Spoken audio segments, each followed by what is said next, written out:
Dans le cadre du projet Altogel, une conférence sur la gestion du risque gel a été organisée.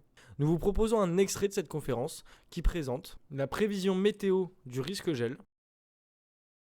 Donc tout d'abord, le risque de gel, donc c'est pas une nouveauté, ça a toujours existé. Donc ce qui est important à regarder, c'est les dates du dernier jour de gel, en sortie d'hiver, surtout si la gelée est importante. Il faut aussi regarder, s'il y a des pics de chaleur, de douceur plus ou moins longs dans les jours ou les semaines qui ont précédé un épisode de gel tardif, parce que s'il fait froid avant, il y aura beaucoup moins d'impact que s'il a fait, 25 ou 30 degrés les jours qui ont précédé un coup de gel. Il faut aussi donc regarder les dates de levée de normans sur débourrement des cultures. Il faut regarder aussi de près les températures de seuil de sensibilité au gel de chaque culture, parce qu'elles sont différentes en fonction des cultures et en fonction du stade phénologique. Et bien évidemment température minimale, donc évidemment plus il fait froid, plus l'impact, sur les plantes sera importante. Et aussi regarder de près le taux d'humidité, parce que quand il fait très humide, il peut y avoir plus de dégâts que quand il fait plus sec à température, égale. Donc pour le futur, situation passée, on va dire, alors j'ai mis des dates qui étaient juste pour illustrer la problématique, c'est pas à prendre au pied de la lettre. Donc on va dire par exemple un débourrement 15 mars et puis la fin du risque de gel, on va dire autour du 15 avril à peu près, grosso modo. La situation en cours et qui devrait durer jusqu'à la moitié, du siècle, c'est qu'on va de plus en plus se diriger vers un débourrement anticipé des cultures. Donc on va allonger la fenêtre de tir sur lequel, on peut avoir une descente arctique qui se produise. Donc si on allonge, la durée, donc statistiquement, il y aura plus de chances qu'un coup de gel arrive. Et à la fin du siècle, on attend peut-être une fois que le débourrement anticipé ne peut pas reculer autant qu'il ne pouvait avant, parce qu'on se rapproche vers le février, mars et février, janvier, donc du coup, on peut pas vraiment, comment dire, à cause du soleil qui est trop bas, on peut pas vraiment chauffer, tant que ça en février et en janvier. Et on pourrait, selon les connaissances actuelles, reculer un peu plus, de plus en plus, la date du dernier gel, mais on ne sait pas dans quelle proportion par contre. Donc ça peut être peut-être juste gagner 5 jours, peut-être même gagner 2 semaines, donc ça, c'est encore à déterminer. Voilà. Donc, comment on fait des prévisions météorologiques? Ben, on utilise des modèles météorologiques, qui sont capables de faire des calculs de thermodynamique, de façon extrêmement massive, donc ce sont les supercalculateurs les plus puissants au monde, ils servent pour la météorologie. Donc on gèle, comment on va dire?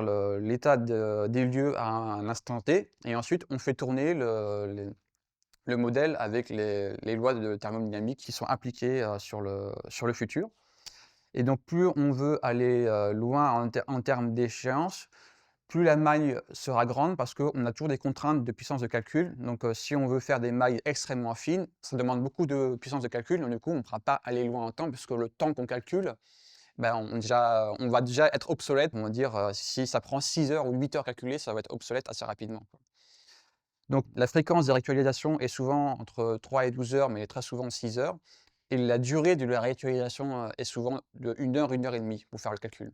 Donc les mailles de ces modèles, s'échelonnent entre, 1 km 3 pour le plus précis qui est le Arome Météo France et à plus de 50 km pour les modèles à marellage. Donc souvent, quand on fait les petites mailles, on se centre que sur, un point géographique, précis, donc la France par exemple pour Arome. Et dès qu'on veut avoir des mailles plus larges, on peut, comme on a moins de calculs, on peut s'étendre à l'ensemble du monde. Donc, pour la prévision de gel des printemps, on va souvent utiliser les mailles fines, donc on va utiliser les mailles, en dessous de 5 km pour avoir vraiment les microclimats, essayer de représenter les microclimats le plus finement possible. Donc, les paramètres qui vont nous intéresser, c'est la température minimale à 2 mètres, le risque d'apparition et de disparition de couvertures nuageuses qui a un énorme impact sur la température minimale aussi. Le risque de calage ou de renforcement du vent et sa direction, donc notamment le Mistral dans notre région. Donc il faut absolument savoir comment il se comporte pour voir, à peu près évoluer le risque de gel. Le gradient altimétrique de température pour voir si on a de l'inversion thermique, parce que si on a une inversion thermique, on peut avoir des gradients de 5, 6, 7 degrés en à peine 30, 40, 50 mètres d'altitude, ce qui peut être, très important. On a aussi l'humidité à prendre en compte et un autre paramètre qui est très important, je passe beaucoup de temps dessus et qui n'a rien à voir avec la météorologie, c'est la topographie. Donc je regarde, les cartésiennes assez régulièrement pour pouvoir identifier des microclimats rien qu'avec la topographie. Les modèles météo ont énormément progressé en 20 ans depuis que moi j'ai le nez dans les prévisions météo et les modèles météorologiques. Donc on est passé des mailles à 20-50 km à maintenant on est arrivé à 2-1 km, donc on a bien avancé sur ce point-là. Par contre, malgré ces améliorations, les contraintes de puissance de calcul ne mettent toujours pas en lumière les phénomènes ultra-locaux, donc les microclimats dans les petites cuvettes de quelques centaines de mètres par exemple. Ça passe toujours au travers des mailles de filet. On a souvent des biais de modélisation fréquents et connus, donc on a souvent des surestimations chroniques des températures minimales par les modèles météorologiques. Donc ce sont les températures qui vont se retrouver dans les applications des smartphones de Monsieur Tout-le-Monde. Et on a fait un sondage interne à la fin de la campagne 2021 de gel de printemps. Il y a 100% d'agriculteurs qui ne tolèrent pas une marge d'erreur au-delà de 2 degrés, donc plus ou moins 2 degrés par rapport à la prévision précise, et même 60% qui ne tolèrent pas une marge d'erreur de plus ou moins 1 degré, ce qui est vraiment... ils sont très exigeants, voilà. Mais en même temps, on les comprend parce que c'est là que tout se joue. Donc pour solutionner un peu toutes ces limites et tous ces manques, il y a l'expertise humaine qui entre dans le jeu. Et donc malgré tous ces développements techniques qui ont apporté d'incontestables améliorations, l'expertise humaine reste toujours encore aujourd'hui en météorologie primordiale. Donc la prévision de gel de printemps est l'une des prévisions les plus difficiles à faire, au même titre que la prévision d'orage, parce qu'il y a beaucoup de l'aspect microclimatique est très important et les modèles météo sont encore trop larges pour bien les prendre en compte dans la globalité des cas.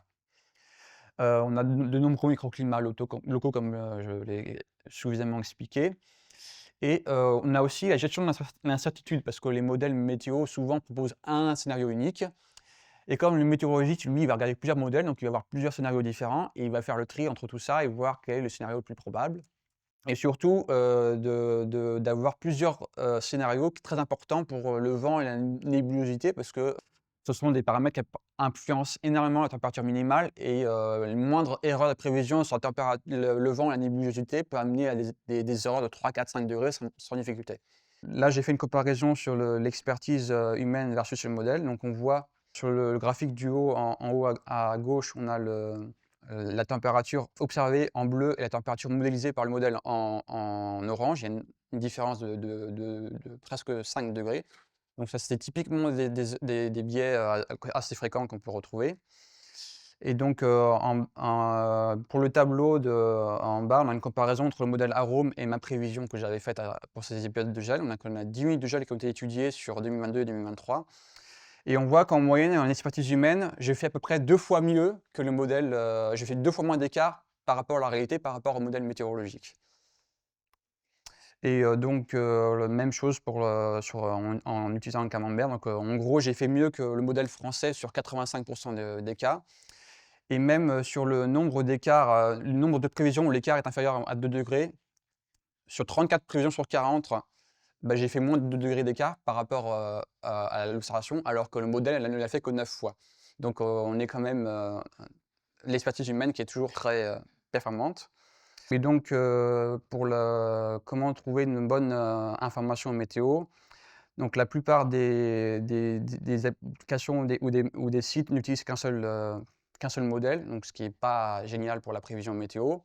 Certains sites utilisent plusieurs modèles, donc ils font un regroupement des données météo. Ils en font du coup un intervalle de confiance, on va dire. Donc ils vont dire il va pleuvoir entre 10 et 20 mm par exemple. On a même maintenant des services qui sont faits avec l'aide de l'intelligence artificielle. Donc par exemple le service de Winat qui s'appelle WeFrost, qui permet d'affiner la prévision grâce à l'historique de station météo de l'utilisateur sur des années, pour essayer d'améliorer aussi la prévision météorologique grâce au microclimat enregistré par la station météo de l'utilisateur. Donc il a compensé les biais des modèles grâce à ça. Et puis donc on a l'expertise humaine qui est maintenant très rare et qui reste toujours la plus efficace, même si c'est un non négligeable. Malgré tout, ce service est personnalisable.